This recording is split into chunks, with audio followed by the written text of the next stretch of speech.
สบายนี้เนาะสำหรับวิดีโอนี้แมนจะมาสาธิตวิธีการ Stake Out เนาะก็คือเราจะใช้ฟังก์ชัน Visual Stake Out หรือว่า AR เนาะก็คือจะใช้กล้องเนาะก็คือจะมีอยู่ในโมเดล Ico 3เนาะที่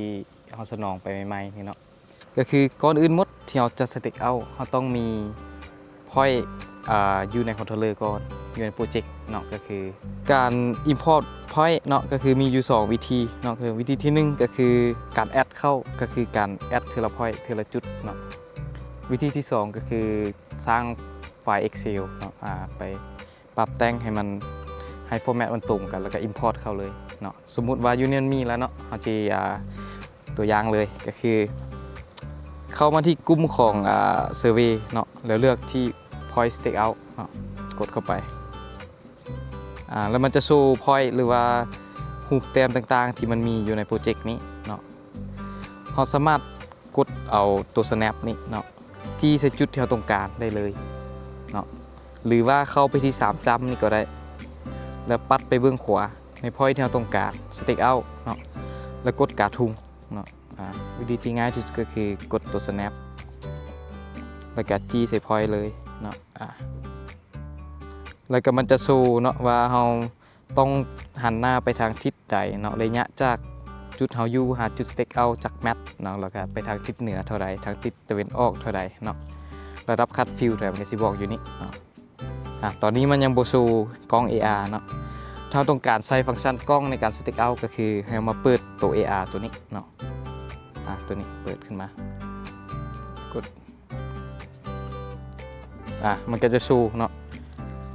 แล้วเขาก็หันกล้องไปเลยเนาะว่ามันอยู่ทางทิศใดเนาะแล้วก็มันก็จะโชว์ระยะยังจากแมปไปทางทิศใดมันจะซี้ไปเลยเนาะคือว่าสะดวกหลายในการใช้ฟังก์ชันนี้เนาะเอานำไปยังจากแมปมันก็จะนับได้ละก็คือทอด3แมปเนาะมันจะสลับใส่กล้องตัวทั้งลุ่มเนาะแล้วก็จะบอกเลยว่าจุดอยู่บนใดก็นำหา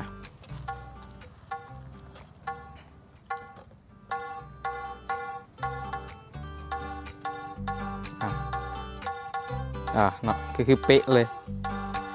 เนาะการใช้ฟังก์ชัน Visual Stake Out คือสะดวกสบายก็ง่ายหลายเนาะตัวอย่างมาหูละจุดนี้ Stake Point ต่อไปกดกากบาทออกก่อนถ้าต้องการไปจุดอื่นก็มีแต่กดปุ่ม Snap คือเก่านะปุ่มนี้แล้วก็ซี่หามันซี่หาอยากได้พอยต์ได้ก็ซี่ไปหรือว่าเราสามารถกดเลยก็ได้เนาะกดไปแล้วก็นำไปเลยเราเปิด AR มันก็จะโชว์จังซี่เลยเนาะเราสามารถย่างนำไปเลย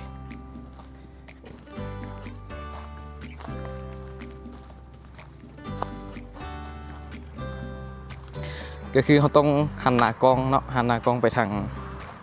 ทิศที่เราสติ๊กเอาสังเกตเนาะฮอต3แมตมันจะสลับกล้องให้เราเนาะก็คือเป็นกล้องด้านลุ่มมันจะโชว์เลยเนาะ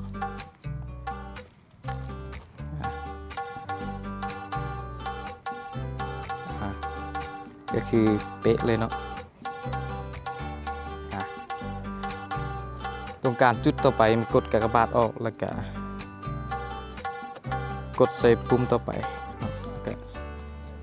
สติ๊กเอาต่อไปมันก็จะโชว์อย่างนี้ไปเรื่อยๆเนาะในฟังก์ชัน Visual Stake Out ก็จะประมาณนี้เนาะเจ้าขอบใจ